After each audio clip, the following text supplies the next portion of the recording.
Hello friends, मैं doctor विवेक Mishra, MD dermatologist. आज हम बात करेंगे बहुत ही कॉमन और बहुत ही परेशान करने वाली एक हेयर रिलेटेड इशू। जी हाँ, हेयर लॉस या हेयर फॉल, जिसे बच्चों से लेकर बड़े उम्र के लोगों तक तकलीफ हो सकती है, मिल सकती है और बीच बीच में ये हमें डिस्टर्ब कर सकती है। इतना डिस्टर्ब कर सकती है कि हम इससे ऑब्सेस्ड हो जाते हैं और डेली मैंने देखा है पेशेंट्स को अपने हेयर का काउंट रखते हुए कि आज इतने गिरे, कल इतने गिरे। सो ये प्रॉब्लम को आज हम इस वीडियो में एड्रेस करने की कोशिश करेंगे। हेयर लॉस, हेयर फॉल जो चीज़ है, इसको जितना जल्दी डायग्नोस किया जाए और जितना जल्दी ट्रीट किया जाए उतना ही बेनिफिशियल और बेस्ट रिजल्ट इसमें मिलते हैं। तो हेयर लॉस कुछ बताने की ज़रूरत नहीं पड़ती, हमें अपने आप दिख जाता है। बाल गिर रहे हैं या तो शैम्पू करते समय, या तो हमारे फ्लोर पे, या तो हमारे पिलोज पे। आइडेंटिफाई कर लिया, हेयर फॉल इशू शुरू हुआ है। तो क्या हेयर फॉल होना नॉर्मल है? जी हाँ, नॉर्मल रह सकता है। एक 50 to 100 हेयर्स साइंटिफिकली देखा जाए तो गिर सकते हैं, क्योंकि नए बाल उनको रिप्लेस करते हैं। हेयर की एक साइकिल होती है, एनाजन, टीलोजन और कैटाजन। तो कब हेयर फॉल प्रॉब्लमेटिक होता है? हेयर फॉल प्रॉब्लमेटिक तब होता है जब हम ये आइडेंटिफाई करें कि अर्ली साइंस कौन से होते हैं जो आपको ये हेल्प करेंगे जानने में कि ये हेयर फॉल प्रॉब्लमेटिक है, और इसे आपके डर्मेटोलॉजिस्ट से मिलकर इसको डायग्नोस करके और एड्रेस करने की इम्पोर्टेंस अभी है। हेयर लॉस के साइंस बहुत सारे हो सकते हैं। इसमें कुछ इंपॉर्टेंट साइंस होते हैं। धीरे धीरे बालों का पतला होना एक कॉमन साइन होता है। हमारी जो हेयर लाइन होती है उसका पीछे जाना एक कॉमन विजिबल साइन होता है। बॉल्ड पैचेस का अपीयर होना, जहाँ पे बाल एक सर्कल या छोटे सर्कल, बड़े सर्कल के फॉर्म में गायब हो जाए। फीमेल्स में अगर हम बात करें तो ये चीज़ कैसे आइडेंटिफाई की जा सकती है? फीमेल्स जनरली पार्टिंग करते हैं अपने बालों का। वो पार्टिंग का जो गैप है वो वाइड होने लगेगा, एक ये अर्ली साइन होता है। और जनरली अगर कोई पोनी टाई करते हैं तो उसका वॉल्यूम आपको कम फील होना शुरू होगा। कभी कभी कुछ साइंस दूसरे बॉडी पार्ट्स में दिखते हैं, जैसे आईब्रोज के हेयर गायब होना, बियर्ड के हेयर गायब होना।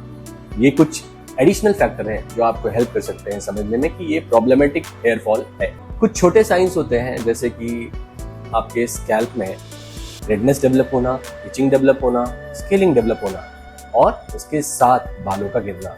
ये भी एक मेडिकल इशू है और इसे आपके डर्मेटोलॉजिस्ट अच्छे से एड्रेस करके आपको हेयर फॉल से हेल्प कर सकते हैं। अगर हम बात करें और फैक्टर्स की, तो इसमें हेयर लॉस के बहुत सारे कारण हो सकते हैं।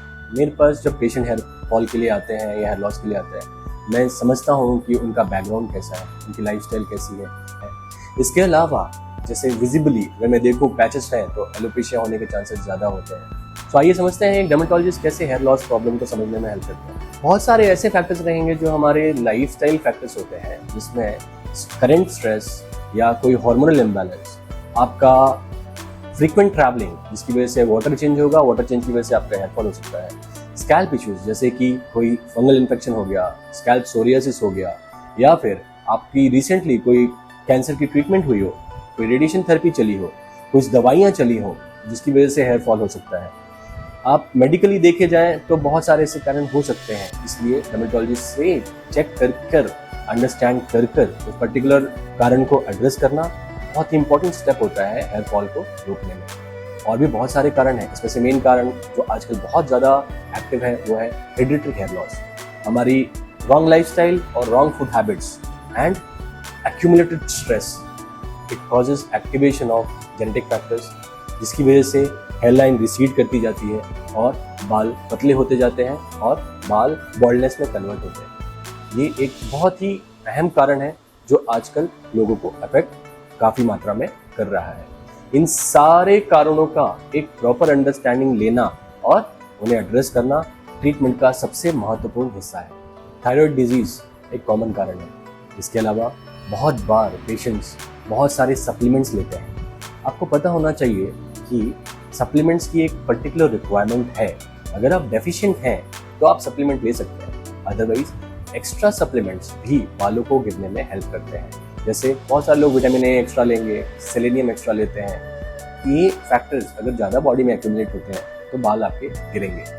इन्हें समझना और जानकारी रखना आपके बालों के केयर का बहुत बड़ा हिस्सा है। जब आप डर्मेटोलॉजिस्ट के पास जाएंगे तो आपको ये सवाल पूछे जा सकते हैं जो आपके बैकग्राउंड को समझने में हेल्प करेगा। फिर डर्मेटोलॉजिस्ट आपके स्कैल्प को चेक करेंगे, आपके हेयर की क्वालिटी, हेयर की हेल्थ, हेयर पुल टेस्ट, ये सब करके समझेंगे कि एक्चुअल फैक्टर जो हेयर फॉल कर रहा है वो कहाँ पर है। अगर स्कैल्प के फैक्टर्स हैं तो उसे एड्रेस करके आप हेयर फॉल रोक सकते हैं, आपको सप्लीमेंट लेने की जरूरत नहीं पड़ेगी। अगर हेयर हेल्थ इशू है एक्चुअल में, जो आप डर्मेटोलॉजिस्ट आपको एक्सप्लेन करेंगे, या आपके जनरल हेल्थ में इश्यूज है, या आपके स्ट्रेस फैक्टर, लाइफस्टाइल फैक्टर में इश्यूज है, ये फैक्टर्स कितने प्रोमिनेंट है ये एग्जामिनेशन करने के बाद ही समझ में आ सकता है।